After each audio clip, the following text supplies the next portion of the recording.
Hello everybody, welcome back to another video with Kat about Raid Shadow Legends.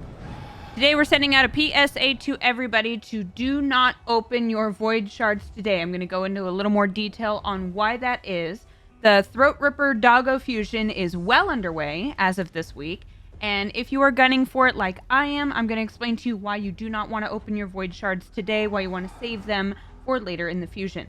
Before we get into that, right now is a great time to start playing Raid Shadow Legends. There's a lot happening. There are more events coming. There are a lot of things that are coming to the game really soon that are going to be fantastic. I'm super excited about it. Can't talk about it just yet, but super cool things are coming, and right now would be a great time to start so that way you're in and going before all the cool new things start coming to the game. Best way to do that is to click the link in my description. You'll start off with the legendary champion Corrado Fox Hunter, who's super helpful in the campaigns and getting your account started. Then at level 10, you get Yugo, who is super helpful throughout the rest of the time that you're doing your account. And then you get Lady Annabelle at level 20. She is really helpful in Doom Tower, which is an area that is kind of tricky. And then Fane, another helpful attack champion. You always want attack champions. In fact, you want a million attack champions in order to do everything you want to do in this game. And then, after all of that, you need to use the promo code Monkey King and get Sun Wukong. Now, he is the best champion that I have in my account by far. He is hugely important both early game and late game. He is helpful all the way through in so many game modes. I absolutely adore him. He does a crazy amount of damage and he revives himself. I'm obsessed with him. He's one of my all-time favorite champions. So you have to get him with the promo code Monkey King in the first 48 hours of creating your account. And if you haven't already, please subscribe to the channel. We just hit our big milestone of 1,000 subscribers. Thank you guys so much for that. We made a feast as a thank you and as a little celebration. I made a big ol' ham that we are still eating. It was a lot of ham.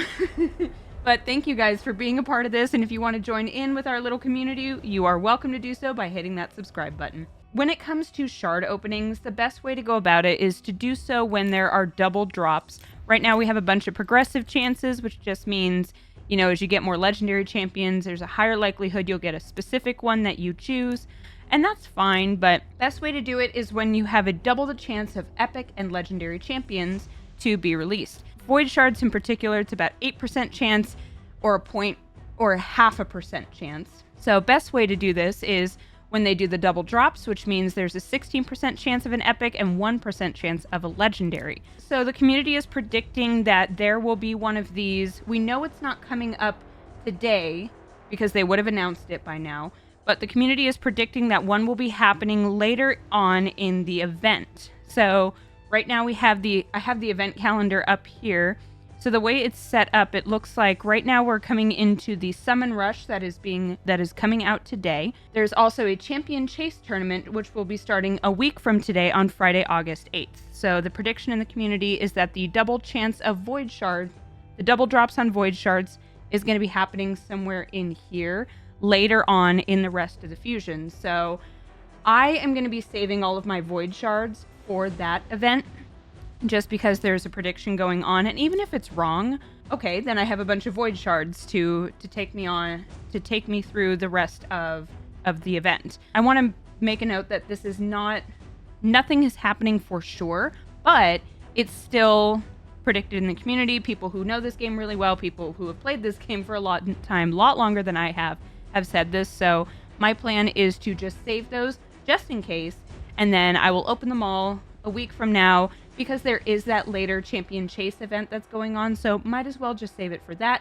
just in case there is the double drops, and then you're more likely to get those epic and legendary champions, which, by the way, are worth more points when you do that Champion Chase kind of event. So that's my recommendation for it. I want to talk really quick about my plan for this. So whenever I do these fusions, I prefer to do these fusions with a whole plan in mind, like ahead of time. So right now, as of today, the day I'm recording this is Wednesday, July 30th, so we are pretty much through the Dragon Tournament. I have already completed this. I've maxed out my Dragon Tournament completely. We have the Champion Training event, so I've done that as well. So right now I have 15 of the 100 fragments that you need for Crocad the Throat Ripper. I'm just calling him the doggo. I am pretty close to the end of my Dungeon Divers event, so I can show you guys that. The Dungeon Diver event goes on for another day after tomorrow, so it's another day and 9 hours. So, you know, today will complete, and there's still a little bit of time, so you can see I'm getting pretty close there. So my plan for this is, because I have already maxed out the dragon, and I'll show you what I mean. Not only do I have all of the fragments that you need for it, I also got the epic skill tome, so I've completely maxed that out. So my plan for right now is to just wait for tomorrow morning when the Ice Golem tournament goes live, and then I will get the rest of my Dungeon Divers done during that time. What I like about this is when they do these events, they tend to have a lot of overlap.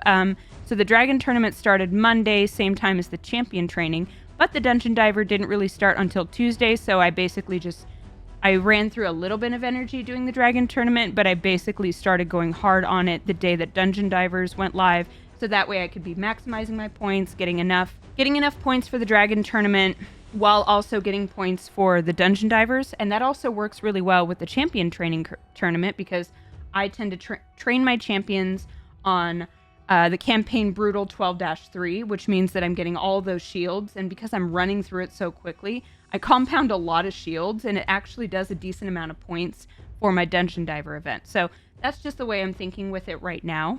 It's also been really helpful because Clan versus Clan is wrapping up today. My clan is not doing, I don't think we're worrying that much. The other clan is going hard, like really hard. I mean, they're a big clan, as you can see up here in the top corner. 55 wins in their Clan versus Clan. They're doing 5 million points. They're doing a fantastic job.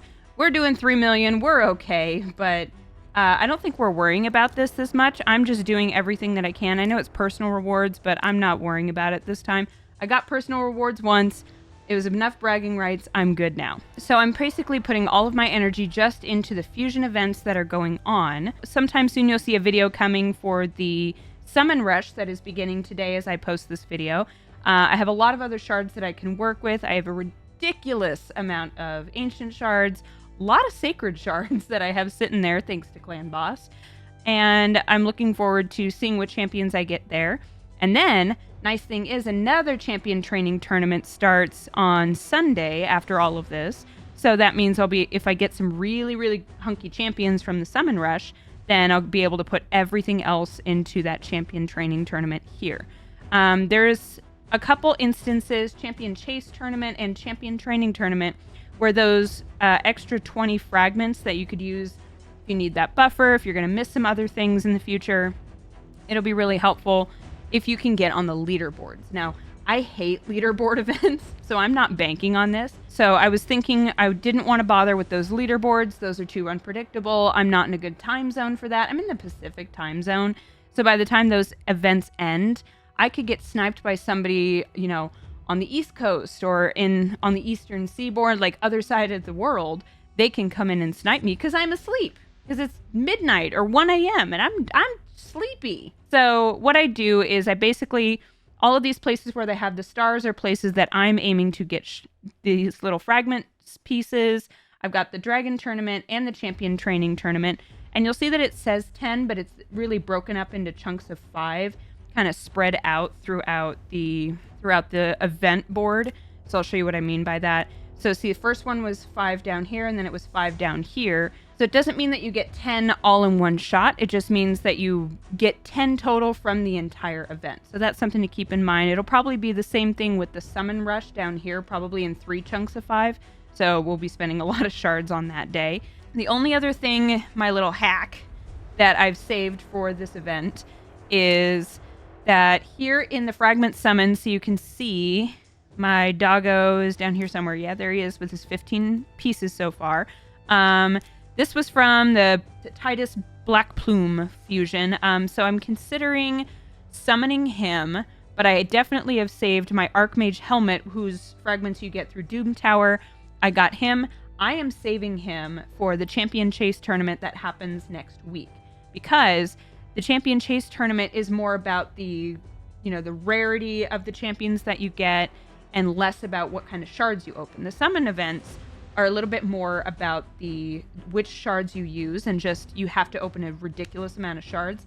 The Champion Chase, on the other hand, wants you to get specific kinds of champions. They want you to be getting void champions. They want you getting epics and legendaries. That's what they push you for with the points. So my plan here is to hang on to my Archmage helmet, and probably this Gome, I'll end up summoning him. I was going to save the fragments for mod chest, but at this point, I might as well just use those 100 shards and get that, and then use 50 for a mod chest. I think that will end up being more valuable. So that's everything I have, and that's my plan. Let me know down in the comments your thoughts on the fusion so far. How's it going for you? And if you have any questions, feel free to comment down below. I'll answer them best I know how. Thank you guys again for being here, and don't forget, if you haven't already, click the link in the description and get yourself started with Raid Shadow Legends with Corrado Fox Hunter as your very first legendary champion, then followed by 3 amazing epics, Yugo, Lady Annabelle, and Fane. And then you have to use the promo code Monkey King in order to get Sun Wukong, best legendary in my roster. I absolutely adore him. You will too. You'll use him forever in your game, and I just love this guy. So thank you guys again for being here, and I will see you in the next video.